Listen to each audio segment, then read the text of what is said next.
Yeah, now stand and cheer for your Detroit Bad Boys. Hello, welcome to another edition of the Talking Basketball Podcast. I am Mark. I am Paul, and this is a great one, Mark. This is a great one. We're doing something a little bit different today, aren't we? Yeah, well, you said there was a lot of interest in like the NBA Cup one we did. Yes, sir. And then you had a few emails saying, talk about, you know, some of the great teams.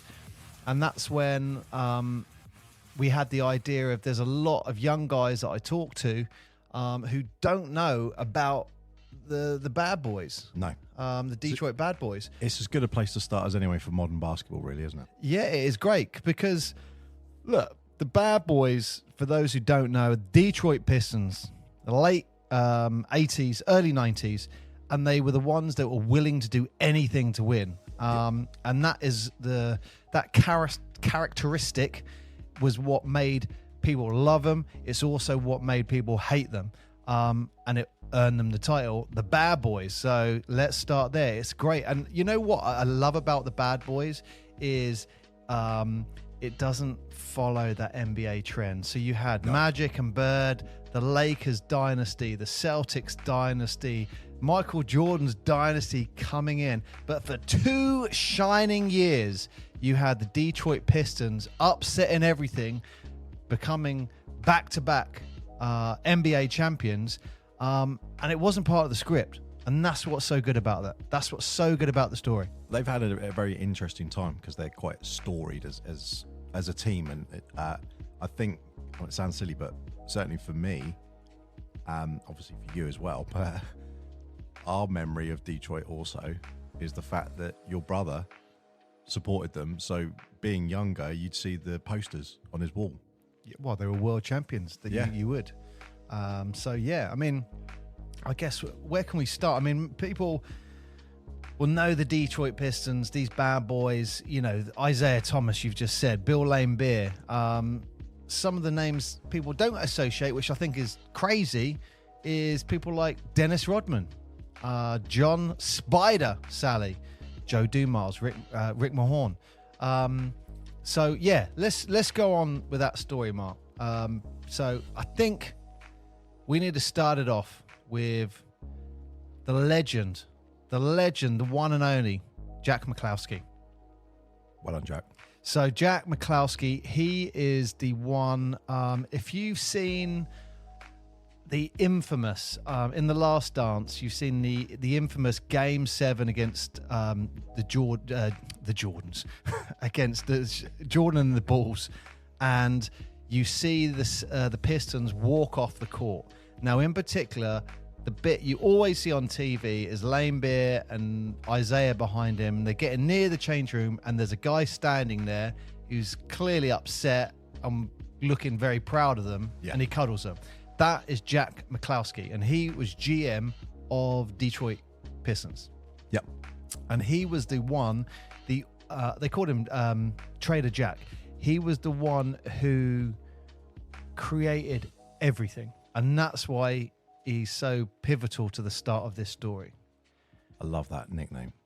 What, Trader Jack? Trader Jack. So I've actually met him as well. The Harry Redknapp. I think you might have met him as well. Really? Oh, was he there with John Spider Sally? Yeah, so a long time ago, it was Dennis Rodman and John Sally were coming to Portsmouth, who were, I think, probably the champions at that time. That's why they were coming down.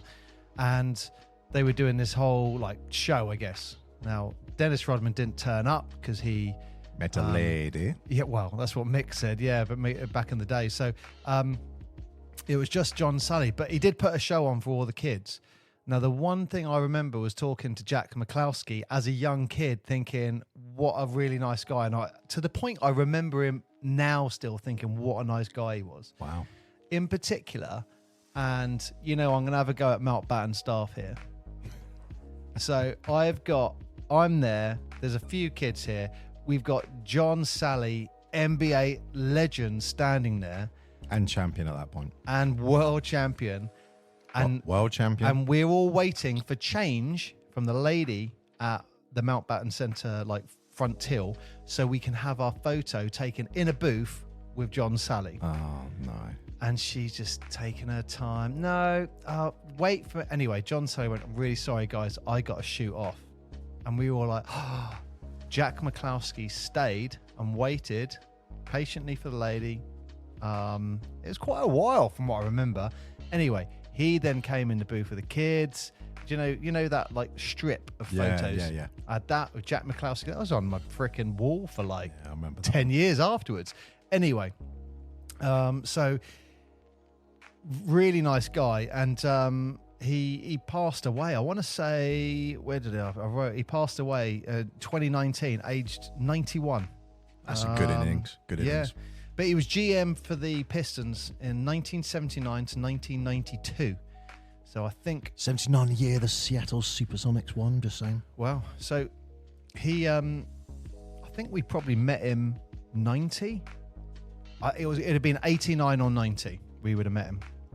But he is also added to the honorees list in 2008 in Detroit. So he's got, I don't think it's a number. I think it's like a kit with his name on it, and it's like that's raised. So yeah, They'd only do that for a very specific. Yeah, there's not many. I think there's like 2 or 3 in Detroit, and he's one of them. Oh, that's awesome. So he became GM of the Detroit Pistons. And over that 13-year period, Trader Jack, as he was known, made huge trades, absolute huge trades that was just constantly upgrading the team to become that challenger to take on the Boston Celtics, take on the Los Angeles Lakers. And when we talk about these teams, we're talking about the 1986 Boston Celtics, arguably one of the greatest teams ever assembled. That's what we're talking about. We're talking about... Yeah, you talk on Showtime Lakers as well. Exactly, I was about to say Showtime Lakers. Yeah. Arguably one of the greatest teams ever assembled. I would say the best Lakers dynasty, but I think Kobe may have taken that one now as like the best. Well, you're talking about 2 dynasties here. Huge. One in the East, one in the West, and Detroit are trying to, do well.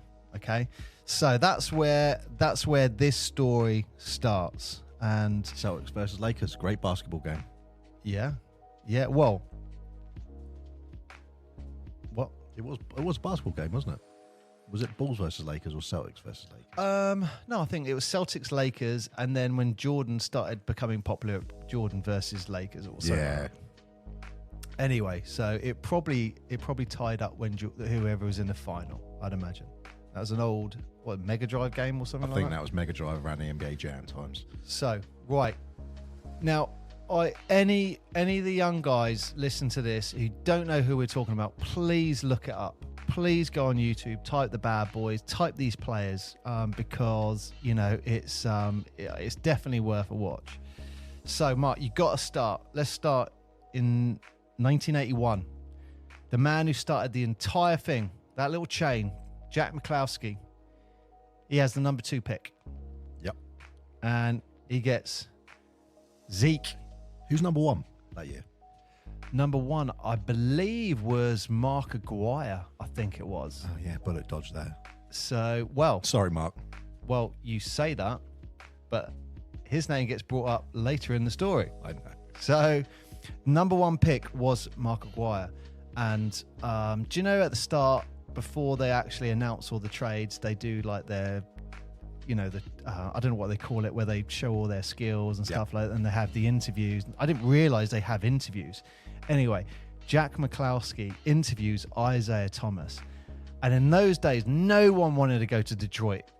They're like, I'll go in, serve my time, and I'm out. Yeah. And Isaiah Thomas, I heard him in an interview. He goes, literally every question Jack McCloskey asked me, he goes, I'm just messing this up. Like, he goes, I'm giving him all the wrong answers.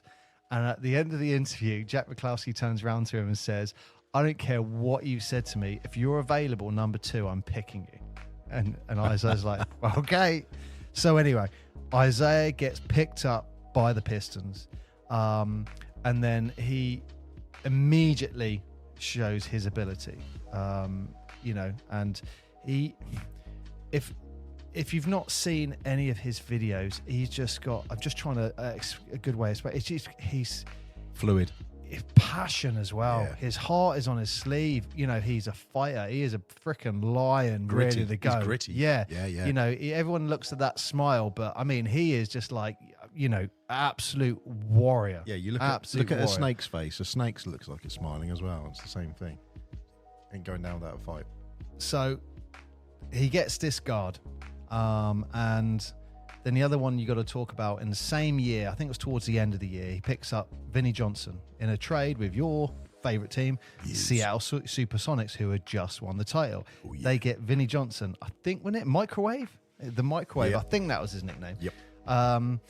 And then again, I think it was, I'm just seeing in my notes, I think it was a few years later. No, sorry, a year later. Early 82.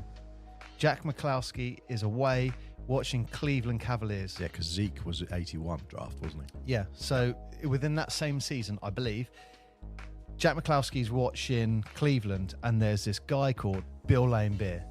And what he says about Bill Laimbeer is Cleveland were losing by 20 points, and he is fighting ferociously still to win the game, and the game's over, and it's like, hang on, this guy, and he was like, I need to get this guy. And he actually put some, I want to say some significant trades in to get Laimbeer. Oh, he did well then.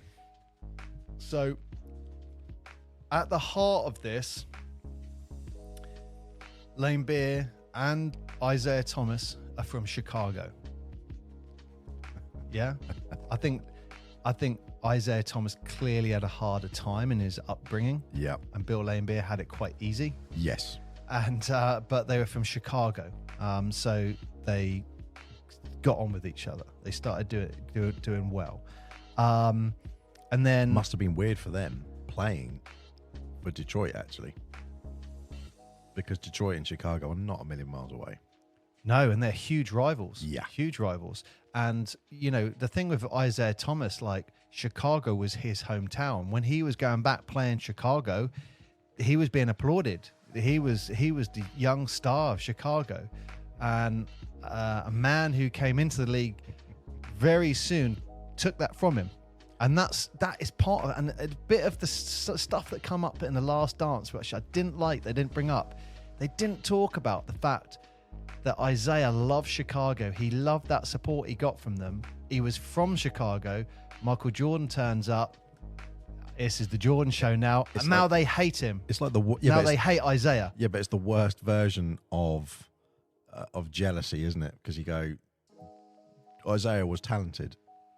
Jordan was just a little more talented and a little more athletic, and then was not even in his hometown, and then took his hometown away from him. And it's like, Yeah. are you kidding me? But that is such a valuable piece of information that yeah. didn't get brought up in the Last Dance. I didn't know Laimbeer was Chicago. I knew Zeke was, but He was in a very nice. His dad was like a president of some company, Oh, okay. and in his first couple of years in the NBA, his dad was earning more money than he was in the NBA. But I guess you're still in the days where the NBA hasn't exploded with the financials yet. No.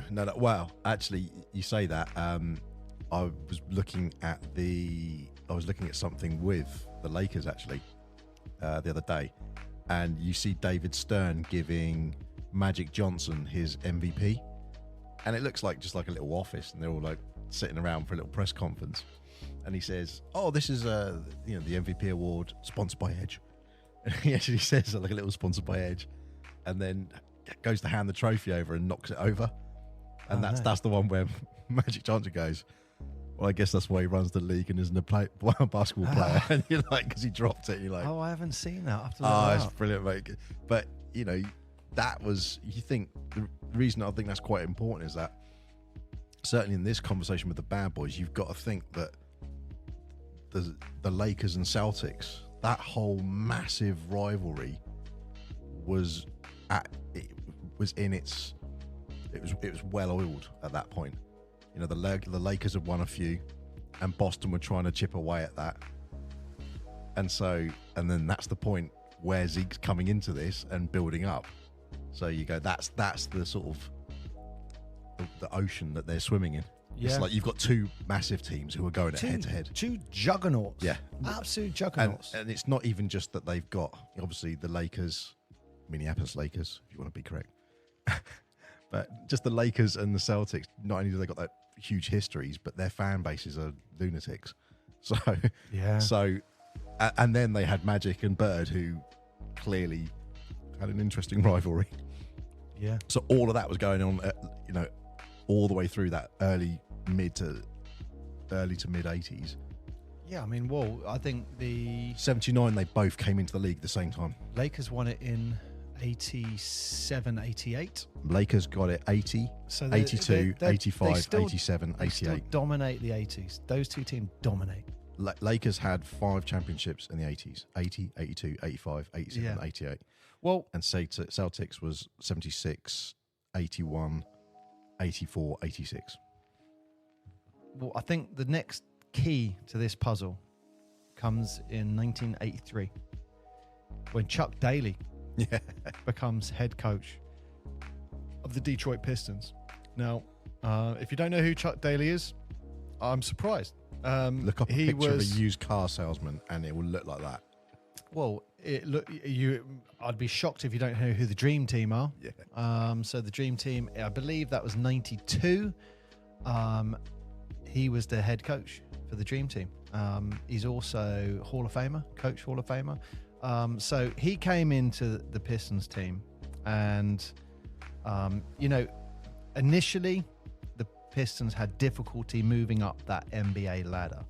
And then I think when you get to, I think it was 1985 playoffs. That's the first time Detroit, they won their first round series. Yeah. And then they go to take on the Boston Celtics, who are defending champions. So they're now in the realms of we're playing just to get to the final, arguably one of the greatest teams assembled. Okay? Yep. So Boston won in 6 games in that season. However, the performance Detroit put on in that series, they put everyone on notice in the NBA, we're coming. It was like, whoa, okay, they've just taken the Celtics to a six games here, and they... Who are they? That was the thing, wasn't it? It was like, who are they? Yeah. They've just taken them to 6 games. Like, what? Yeah, so I can't remember what happened. There was something really significant in that series, which was like, wow, okay. I know in Here we go. in the 87 series, it was that was the steal, wasn't it? Yeah, you're jumping ahead, Mark. You're jumping ahead. Right, before you get there. So, Boston, they've just been beaten by Boston, okay? And now, the 1985 NBA draft, the Detroit Pistons. And again, this all goes back to Jack McCloskey doing his negotiating. I think I wrote it down here, actually, because this was a really important one. So he gets Joe Dumars, okay? Best known moves, Joe outside the lottery. So he gets Joe Dumars. And just to put this in context for people who Joe Dumars is, Michael Jordan has said, and I'm quoting, Dumars was the best defender I've ever faced.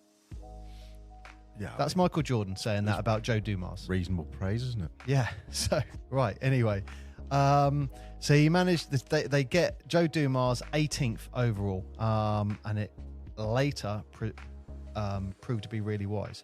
And now Joe Dumars has just gone through his college years with posters of Isaiah Thomas on his wall. So now he turns up and was like, wow, I'm running alongside like Isaiah Thomas. And he turns into like the best sidekick for Isaiah Thomas. Yeah, they were great. Absolutely. The other one is huge trade here was Rick Mahorn. So Rick Mahorn got traded from the Washington Bullets in those days. Yes. Now, Rick Mahorn is a character. So if you seen in those 80s those really physical plays where someone stands and puts a pick on around the halfway line and someone runs into it and they get taken out, yeah? That's Rick Mahorn. That's my kind of player. That's Rick Mahorn. Take the head off. Clean cut. So, yeah, they managed to get him, and he hated Detroit so much. He hated Isaiah. He hated Detroit. He was like, I do not want to be here.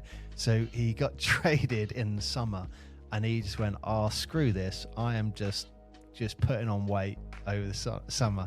He turned up to training, and you've got, I heard it in an interview with Bill Laimbeer. Bill Laimbeer walks up to him and says, this is unacceptable. This is what we expect from you. This is what's going to happen. And if you don't like it, we're going to fight. That's what you were getting in the Detroit Pistons in those days. So I think it took a while for Rick Mahorn to gel in the team, but he becomes like best buddies with Bill Laimbeer. Yeah. And they have this thing later on called tap tap. I don't know if you ever heard this. I heard Rick Mahorn say it once. He said tap tap. And if one of them says tap tap, it means whoever's coming in, you don't know who's coming for you, but one of them is putting you on the floor. Oh. So tap tap, like boom. Ouch. Which Jordan found out. Yeah, in the late 80s. So if you see a picture of Bill Laimbeer back then, and you looked at a picture of him, you think, doesn't look that scary. no. If anyone who hasn't watched him play, watch him just play. Just a few highlights. You think he was savage. Yeah. And you know what? The one thing Bill Laimbeer doesn't get credit for is he is playing a mental game on another level. If you just watch him, and he would be like, when he talks about Celtics, he's just like, I'm playing the mental game with Bird, cut the head off the snake and the snake's dead. Yeah. So he's focused on Bird. I mean, Larry was pretty much as good as it gets for mental games, wasn't it? Like, I'm going to walk the ball down there, and I'm going to shoot that shot, and I'm going to do exactly this. You do it on the person, and they're like, well, I can't stop him. I could be wrong here. Yes. No, I am wrong here. It's in the next season coming up. Okay. There was something that happened with Laimbeer, with Larry. No, I'm very sure. Because he was one of the first people that I noticed as well wearing the goggles. A different style of goggle, not just the ones like Kareem was wearing. He was wearing slightly different ones. I noticed that. Laimbeer? Yeah. He put them on a few times. He had. Also, I'm sure he wore like the more modern mask. Yeah. I think that was quite early in that Yes. time. So anyway, next season it's the 87 season. So we're now in the 86 playoffs. Okay. And even though they're making this advancement with their team, they lose in the first round to Atlanta Hawks. And it's at that point they go, right, they changed the I guess the mentality of the team to be more defensive minded. Okay. So we then go into the 86-87 season, and again, Jack McCloskey. He gets two players who are arguably one of the best players he gets. And that's John Sally, John Spider Sally, drafted 11th overall, and Dennis Rodman, One of my favorites. drafted 27th. Yep. Now, imagine that. He's just got Dennis Rodman, 27th pick, Yep. one of the greatest rebounders of all time. 27th I'm pick. going to say defensive players, not even just rebounders, because he was even in those days, it was like a dog. Just go get the ball. And it was just like, fetch. Go, off you go. That ball's mine. The ball's going up. If it's offensive or defensive. If the ball's going out of bounds, those are the days where people were running and doing a dive and landing in the crowd and stuff, weren't they? And the amount of pictures you get with Rodman. Dennis Rodman, wasn't it? Yeah, just taking people out. That's, he just went for it. Which teams in so nicely with people like Zeke, who they threw their body into it, and Laimbeer, they all just put their body on it, weren't they? That's one of their... And I'm glad you mentioned his defensive ability, because a lot of people say rebounds, which is definitely true, but his defensive presence. He won Defensive Player of the Year. That's how good he was. He's 6'10". He's massive. Also, I'm fairly confident when they're playing the Lakers and trying to beat the Lakers in the playoffs. Yeah. Sorry, in the finals, you got Rodman on Magic. Yeah, he's going nowhere. You're putting a big guy on arguably one of the greatest point guards of all time. Oh yeah, Magic, yeah, 100%. So, but when you look at I always say arguably because you've got way out. Yeah. Well, when you go to that era as well, one of the things you've got to consider is you look at the actual shape of the players, because the athleticism and the physical nature of the game, that was quite a turning point in the NBA itself. So that's something that was quite highlighted by the bad boys. Some of the players were quite ripped, and they were getting quite big and quite ripped. Up until then, like late 70s to early 80s, you weren't getting big. That was that sort of athletic turning point. With Dr. J doing the dunks, all of that started coming across. The athleticism in basketball was coming. So that became quite prevalent, because when you see someone like Rodman, who was a big dude, when you see him at Detroit, he was quite lean. Yeah. He was quite a lean guy. Lanebeer wasn't big and stacked. He was quite a lean guy as well. But they just knew how to use their bodies. Yeah, well, they turned the team into teams were getting ready for a fight when they played Detroit Pistons. Yes. And I think it was Joe Dumars who said he would read the newspaper. Yes. Going into whoever they were playing, and he'd be reading the other team going in the newspaper saying, "We're ready to fight them," and he'd be like, "The game's over. We've already won. They're just thinking of fighting us. We're getting ready to play a game of basketball." Yeah. So anyway, we're heading into the 86-87 season. Oh, sorry, I forgot to mention. There's one player they got again in a trade. Huge player was Adrian Dantley. Okay. He got from the Utah Jazz, and he was an amazing scorer, absolutely amazing scorer. And again, the team now have adopted this very, very physical, defensive-oriented style of play. Obviously, where they got the nickname the Bad Boys. Yep. So now we're getting into the exciting years. So in 1987, the Detroit Pistons reached the Eastern Conference Finals against the Celtics. And this is the bit you were talking about. Right. I'm now going to go back. Yep. Okay. So you got the 1987 Eastern Conference Finals against the Celtics. And this is the defending champions now. So we're now at a point where we are saying arguably one of the greatest teams of all time. Yeah, arguably. They've won it at that point, I think 3 times. Yes, that was their third and last time in the 80s. 81, 84 and 86 for the Celtics. And this is what you were talking about. So just to bring the mentality of the Detroit Pistons to the forefront of this conversation, at this point, they want the Celtics. They want to beat the Celtics. They're trying to beat the Celtics. They've been doing it year after year after year, and they can't get past that hurdle. Okay? And there's a great move. And that's always in the Eastern Conference Finals and stuff. Yes, like that, isn't it? This is Eastern Conference. So there's a great move. This is in the Boston Garden. I don't know how much time was left, but Isaiah's got the ball. He goes around, I think, the top of the key, hits a shot. Detroit go up by 1. Okay? And Celtics come down the other end. Sorry, no, there's a timeout. Celtics get the ball, inbound the ball, and the defense that Detroit are playing is just amazing. Just watch it. It is amazing defense. And the ball goes out of play and comes off a Celtic. Yep. And so the referee is like, Detroit basketball. Detroit are in the Garden. They're up by 1. 2 seconds left on the clock. And they're like, we got them. We bloody got them. We've done it. And This is what you're I mean, do you want to carry on with this bit now? I just want to know what your opinion is.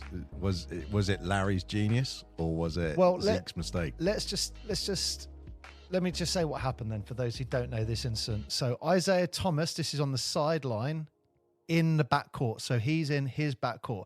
The referee holds out the ball. Isaiah runs around, grabs it. I think he sees Lane Beer free underneath the basket. And he goes to pass the Lane Beer. Larry Bird comes from nowhere, steals the ball, passes it off to, who's the other guard? Passes it off to another Celtic who gets a layup. And then there's a second left in the game.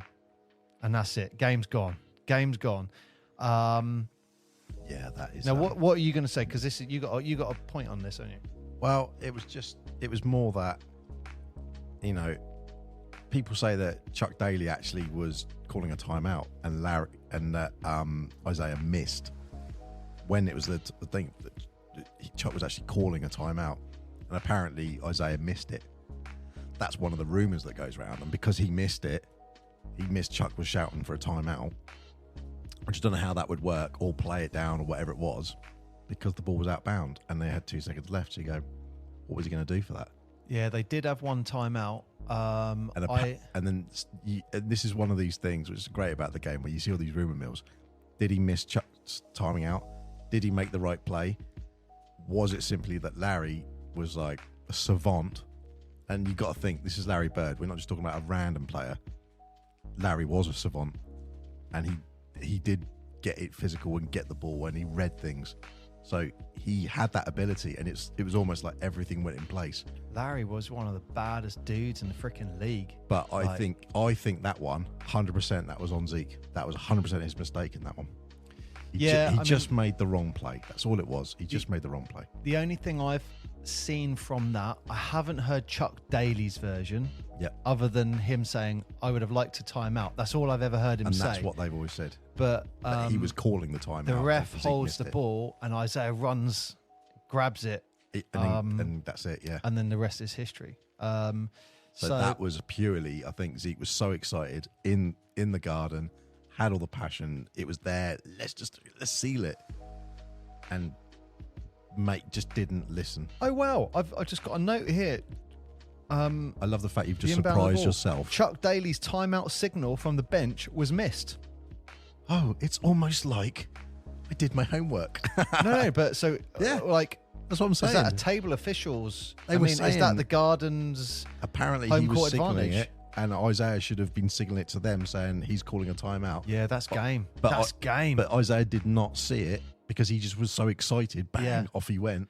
And it's all on him. I think the classic camera angle of that is you're looking at again Celtic legend Bill Walton. Yes. Where he's on the bench, just like hands up in his hair, just like, oh shoot, yeah, they've got us. And then 2 seconds later, he's laughing like, where did that come from? Yeah. Dennis Johnson, that was the guy. He passes it to Dennis Johnson, who gets the layup. Yes. Celtic legend.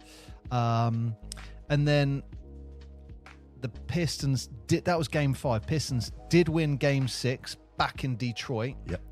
But they lost the series in a tough game 7 back in Boston. Oh, yeah.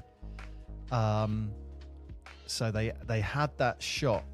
Going in the Garden in those days is hard, and they, I think that they were just I think just game 5 was their shot, and they missed it. I had a little piece of the Garden. I had a little bit of wood.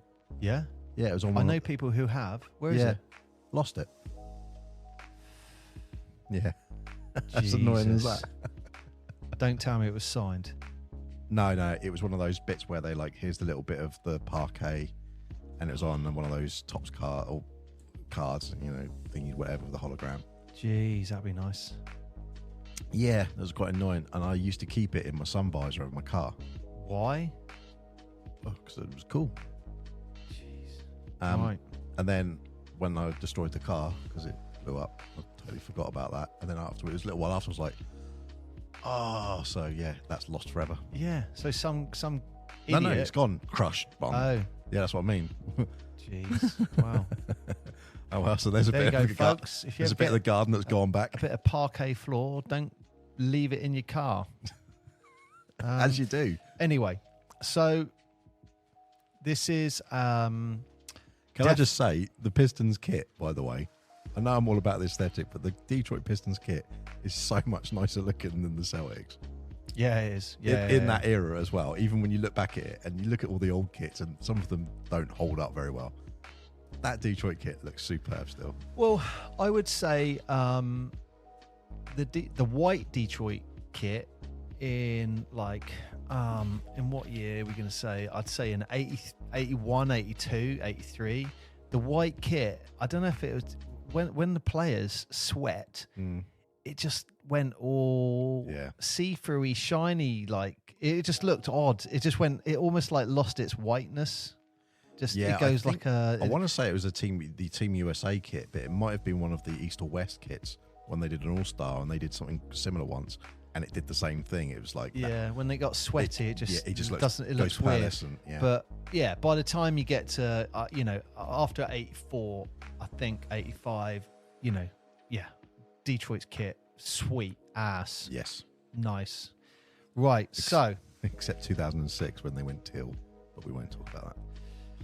So this is the controversial thing that happens. Yeah. So look, you've got a rookie in Dennis Rodman, and a press. And look, we're all big boys. We can talk about this now. This is history. Someone from the press is talking to him.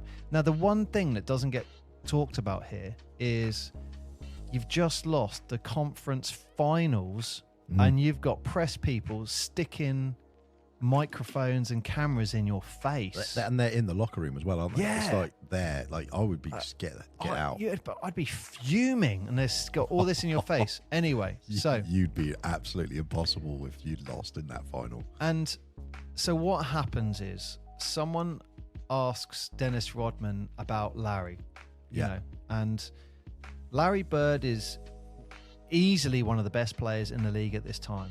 You know? Yeah. And already been on the team that's won it 3 times. He has just schooled Dennis Rodman trying to mark him. Yeah. Okay. Or they took turns in. Anyway, so Dennis Rodman makes the comment of Larry Bird's a good player, but if he was black, he would just be a regular dude. Yep. Huge comment at the time. Now, where I feel sorry for Isaiah is someone from the press goes up to Isaiah and says, your teammate has just made this comment, plays it to him. What do you think? And his quote, where you hear, I'd have to agree with Rodman. If he was black, he would just be another good guy. And that erupted, absolutely erupted. You can argue, to be fair to Dennis Rodman and Jose, you could argue their point, not on Larry. You can argue the point they're trying to make. Yep. But they picked the wrong guy to make it on. Yeah, Larry unfortunately, Bird. he was king of the castle at that point. He was beloved by a lot, even people who weren't Celtics fans liked Larry because he was that player that you love to hate, or whichever way. He was just talented, exciting to watch, etc., etc. You had to respect him if nothing else. But I think with that quote, it was controversial. It is extremely controversial in this time. It is a shame that people took Isaiah and were like, "You made the comment." He didn't make a comment. He made a comment based on, or he had an opinion based on someone else's comment. Nowadays, I mean, that's a Twitter feed, isn't it? I mean, you put anything out there nowadays, you get 50 million. If he made it now in our culture, you'd be cancelled by all the vegans. He'd be in prison. All the vegans would be lined up. Yeah, but this is and this was where I guess it went very sour for Isaiah. Yeah, because he took the brunt of that, and everything that I've heard about Isaiah was. And you even listen to him talk on certain things. He's always supportive of his teammates. So when they talk about, obviously, the last dance, when they talk about whose idea it was to walk out, it was Lane Beers, but Isaiah doesn't say that. No. He just says, I'm not sure. He knows exactly. He could say it was Lane Beers and I just followed, but he doesn't. He's supporting his teammates. And in this case, he's supporting Dennis Rodman. And Dennis, for those who don't know, if you haven't, go look at a thing about Dennis. I don't know if I think they did a 30-30 on him, but there's certainly loads and loads of clips and highlights and things about Dennis's history. He didn't have the best life. He had a terrible upbringing. And his what's that approach, but a view of life, and college and basketball like saved him, and he openly puts that. Yeah. But it's fair to say, I love Dennis. I've got various shirts of his, and he's amazing. But he definitely had some very interesting perspectives on life. So while someone might say, that was maybe an ignorant comment nowadays, him making that about Larry, you got to think, who was it who said it? Now, if Isaiah had said it personally, you go, yeah, that's not good. But this was Dennis saying it, and you go, he just agreed with his comment. Yeah, but also it's like Dennis was coming from a different place where he was ignorant to stuff. So he was saying things. He was a rookie at the time. And yeah, he was a rookie, but he was ignorant with lots of things in life, and he's had lots of other problems going on. And you go, I think Isaiah had been around, he should have known better. Oh, he should have known better than said anything like that. But it goes even further back than that. You've just lost a championship. Yeah. Why are you letting the press in there? Yeah. And you know what? I always, people don't mention that. They've just lost game 7 and someone comes in and goes, yeah, bam, but in your face. That's what sells the newspapers and the world it is now. So, well, what happens after that is it turns into this huge thing. People calling Isaiah a racist and all of that. And where I think personally the saddest moment of this is it's cringeworthy. It's cringeworthy. Before game 2, so the Lakers are in the finals, Celtics are in the finals, they've progressed. Yeah, that's the final. Before game 2, yep, in LA, they have a press conference with Isaiah and Larry to talk this out. Yeah. And if you haven't seen it, I have forgotten about that. That was look it up. It's so cringeworthy. And if you listen to the full thing, it starts and you think, once you get used to the BS press talking, if you know what I mean, when you ask someone something and they go, yeah, well, you know what, it's brought a lot of people together, it shows how much you get that. And then sometimes you get those real answers. Now, this is that the first woke moment in sport? Just thinking about it. Everyone get round the table, let's all hold hands, and everyone says we're sorry. Like nowadays, we are all used to that rubbish, aren't we? And everyone's being desensitized. I don't know. But that was a whole thing, wasn't it? Oh, like if that. Well, I think there have been some recent examples actually. But anyway, yeah, it wasn't nowhere near as huge as this. So, but that was one of the that's 80s we're talking about. Yeah, you got to remember, this isn't like 2015 or something. This is 1987. This is a long time ago when they're doing that publicly. Yeah, and you know what? This just, I think this just fueled the Pistons Celtic rivalry even more. Oh yeah, 100%. Huge. So, if you haven't seen the press interview, it's classic. And this is where I think Isaiah personally made a mistake. So it was probably the time where he could have said it was the wrong thing to say. I apologize. Everyone would have thought, oh, he's being the bigger man, done.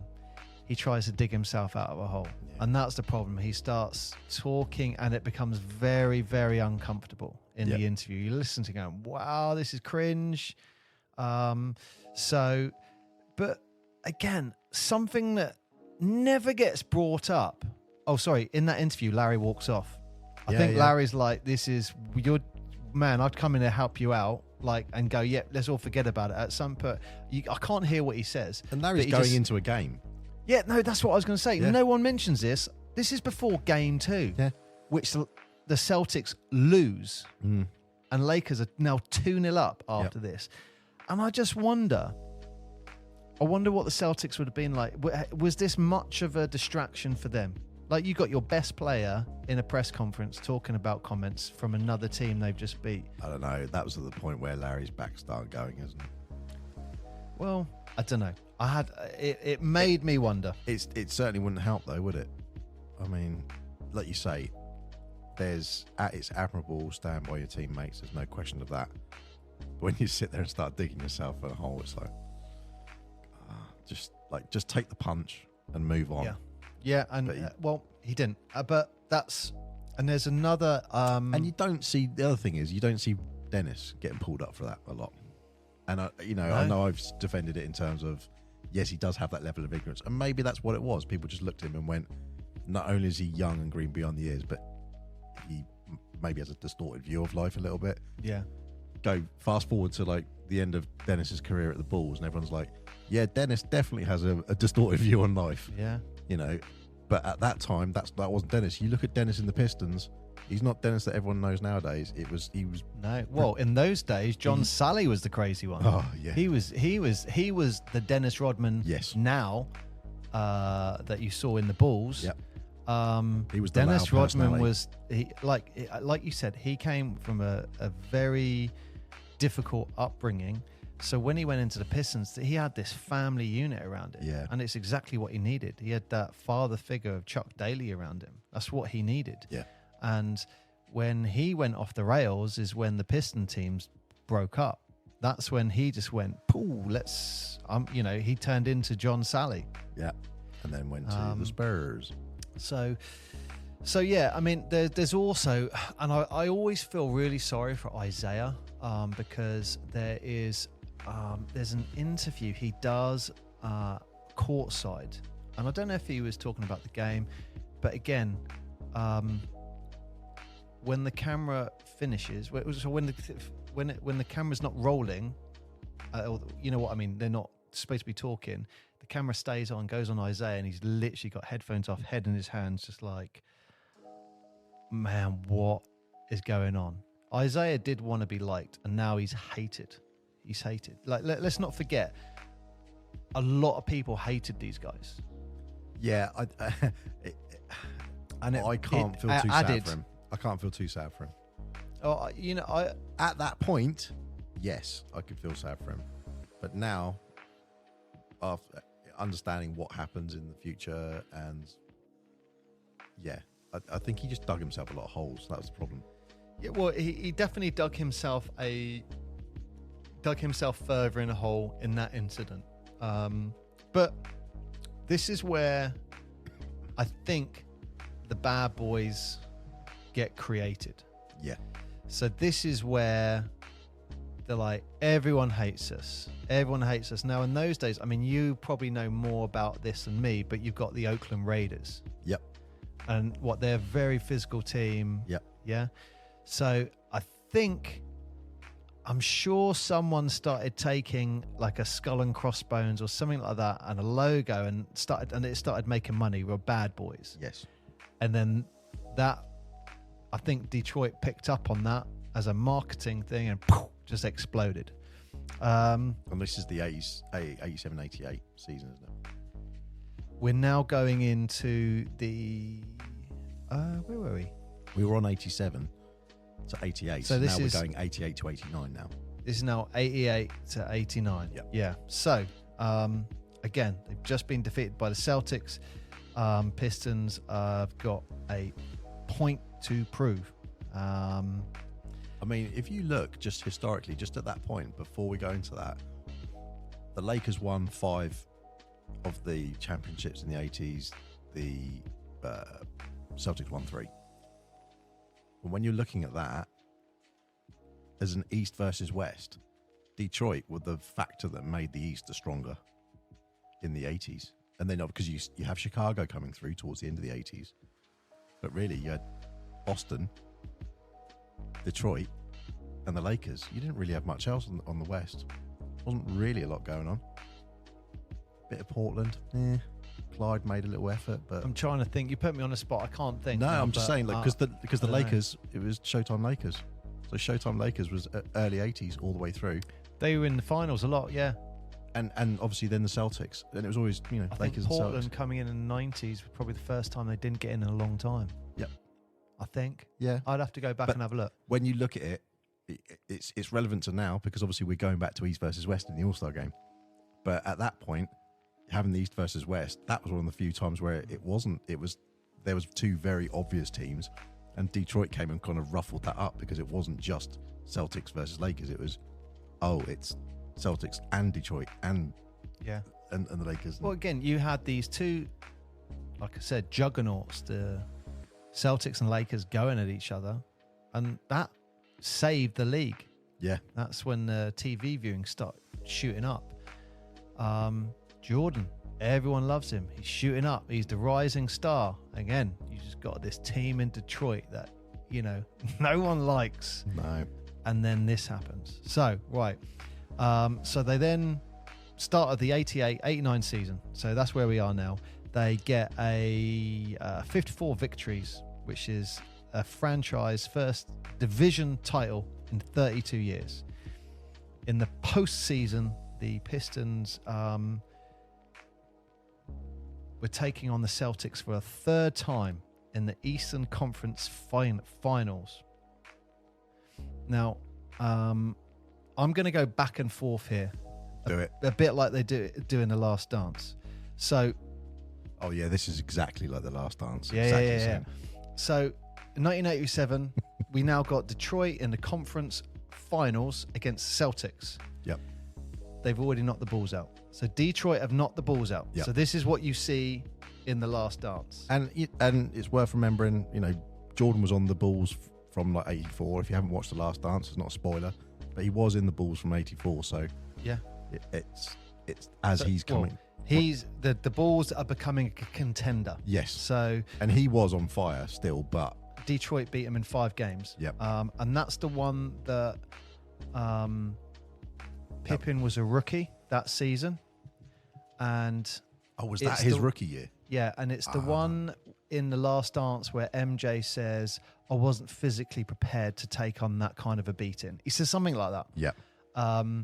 And then Detroit beat them, and he then goes straight to the gym. And it's one of the amazing parts of The Last Dance, which I loved, where the trainer goes up to Jordan, says, let me know where you want to go back to the gym and I'll be there. Thinking he's going to take a couple of weeks off, 4 weeks off, 5 weeks off. And he's like, see you tomorrow. And then he's working out in the gym. So he's now preparing his body. He's preparing his body to take a punishment that he knows he's going to be getting from the Pistons. Yeah.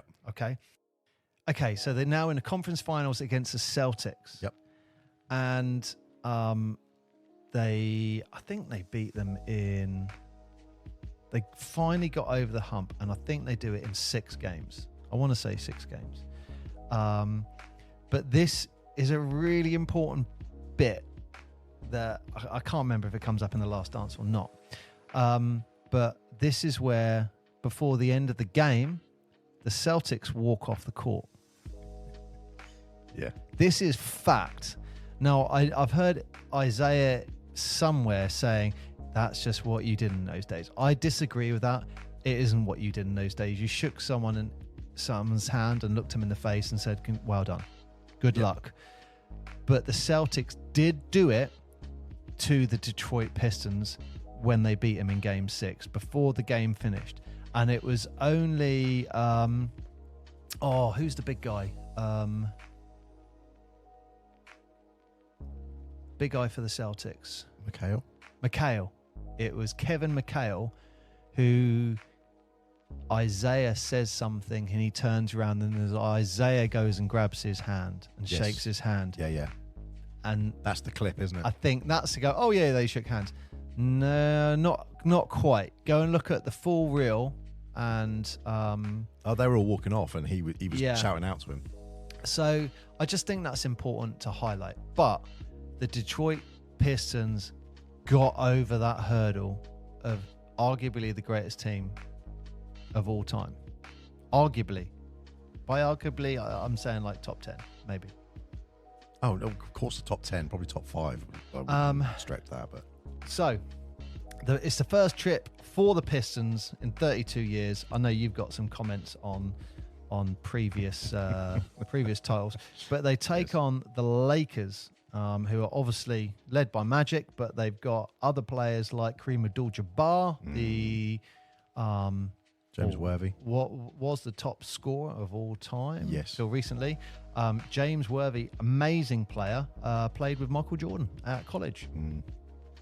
So yeah, they are, Showtime Cooper. Always liked him. Showtime Cooper. Is that what you're going to call him? No, I said Showtime, but I thought this guy called Cooper. He was always good. We're going to call him Showtime Cooper from now on. And then who was the guy who had the goggles on? Well, Kareem wore the No. goggles. There's a white guy with like a mullety kind of hair. Oh, yeah, I think he's in the backcourt of the Lakers now. Yes. No, I know who he is. He's the classic clip of the Lakers Celtics when they're at the That's really annoying me now. They're at the Forum and he's driving in from a layup, and I think it's Kevin McHale just takes him out. That's the guy I'm talking about. Yeah, it'll come to me. Look, this is a serious team. Now it's also worth noting that Isaiah and Magic were good mates at this point, and this is something that really bothers me. Okay, so Magic and Isaiah are good mates. What I don't get is Game 1. Have you ever seen it? No. Game 1, everyone's high-fiving, hey, and all that, and Magic and Isaiah shake hands and like little kiss on the cheek. I'm like, man, this is the NBA title. I agree with Magic on this one. Like, I'm gonna kill you to win that title. Like, why are we being mates? And then in that game, I think where that realization kicks in for Isaiah when he drives into the hole and Magic sticks out a forearm, poof, straight in his face. And Isaiah's like, what the hell? And Magic was way bigger than Isaiah. Yeah, much bigger. Not quite as big as Magic is nowadays, but he was a big, solid dude. Yes, yeah, definitely. And this is what bothers me. So Magic does that forearm in his face. Yeah. Oh, he's so passionate. He really wants to win. That's what they say about Magic. Larry Bird gets taken out by Bill Laimbeer, punches Bill Laimbeer in the face. Oh, look at that passion. He's fighting back. That's what they say about Larry Bird. Yeah. Detroit do it. They're a disgrace. They should be chucked out the league. I'm just calling it as I see it. Yeah. It's and that's why I like Detroit, because they were the underdog that went and did something that no one wanted them to do it. And seeing as you like fast forwarding and stuff, imagine fast forwarding to nowadays. You see what all of them were playing, the physicality that they were playing. You put that in today's game. I'm not saying that they don't take bumps in today's game, but it was a different type of physicality. Yeah, it was. And people talk about, I don't personally buy, they say, oh, they changed the rules for Jordan. Okay, I understand that point. However, could it be that they changed the rules because people could get seriously injured? I could punch you in the face and it's like, come on. Well, if you watch The Last Dance, even Jordan talks about getting beaten up. Like when he's in the early career, he's like, people on the team, you got the big guys, but they're pushing you around, and they're like, you got to step up, you got to play physically, and you got to get into it. And then they're like, we're your teammates, we're going to beat you up. Imagine what the others would do. Then you got Zeke and everyone saying that sort of stuff. Yeah. And I think Zeke famously said in one of the interviews, maybe like 2014 or that sort of, long enough past that, he definitely should know better. But he made a comment, something about every time someone got fouled, they used to run up to Stern's office and a new rule would come out. And he's like, what are you still not letting this go? Yeah. Like, enough time has passed now. Yeah, look, I get it. The rules changed, and I 100% agree. Detroit, the bad boys, would have been a focus for highlighting reasons for change. However, I think they changed the rules of the league to save injury, to stop massive brawls on the court Yeah. rather than we just need Michael Jordan to win. I don't get that. I don't buy that. I think it was like we were saying earlier about the type of physicality of the game, the level of athleticism that players like Dr. J and James Worthy and all the athleticism for someone who's say like 6'5", 6'8", and then they were big, powerful dudes, and they were coming in and dunking it. It's like the game has changed now. We need to maybe change this. And it's worth pointing out the 3-point line came into the NBA in 1979. Yeah, Magic and Bird.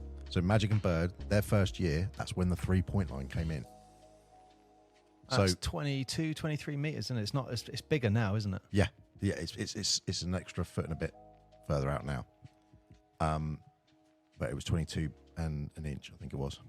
But basically, you think of that game and all the stats. So when you see those scores back in those days, there was no 3-point line. They were hitting out. So when you then come in, the 3-point wasn't like it was nowadays, when anyone who's listening who's younger used to even Steph Curry jacking everything up, or that game didn't exist. Steve Kerr, coach, very famous for hitting a few quite big threes. How many did he hit a game? Not loads. He wasn't a huge scorer. I think he scored his huge shots were, I don't think, were 3-pointers. I think they're more jump shots. I could be wrong. But he pulled up for a few. Like and he was long jump shots. Long jump shots, and then he'd step back and maybe try and hit 3. But the 3 was still, in those late 80s, early 90s, people were trying to understand, where do we fit it into a game? Now, I saw some stats on this recently, and the actual effectiveness of the 3-pointers is still around 33, 35% in the game nowadays, as it was back in, say, the 80s, 90s. The difference is the amount of shots going up. So they used to maybe put 5 or 10 shots up a game. Now they're putting up 30 shots or whatever, 40 shots. But they're just getting the same roughly percentage each time. And then you've got players like Steph, who are obviously much better, but most of them, they're on the same sort of path. So they did, at that time, it's worth remembering that game has changed. So they were adapting to physicality. They had adapted to a 3-point line. And then obviously, imagine the first season that the 3-point line comes in, you draft Larry Bird. Everyone would be looking at him like, are you taking the mick? Like, you've now created a score system where someone can get an extra point for taking a shot. And the guy who can do that shot, you've just drafted him. Yeah. And he will go down in history as one of the greatest 3-point shooters ever. Yeah. And you've got him. Yeah.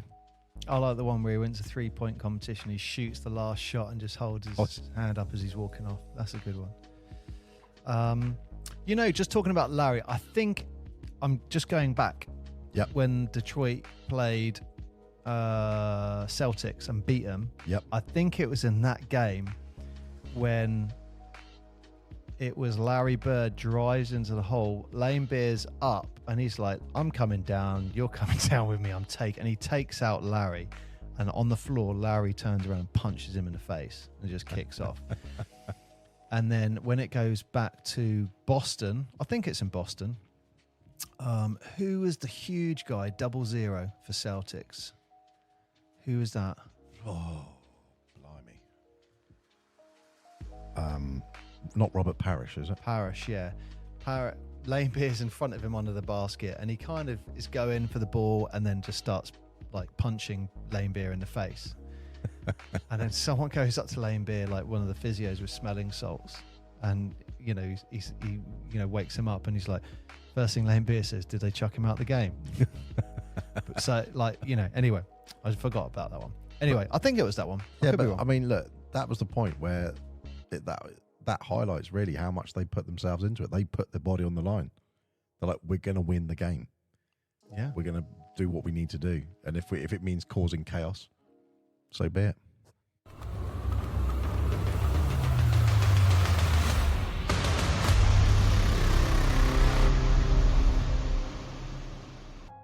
Thank you very much for listening to this episode. That is the end of this part.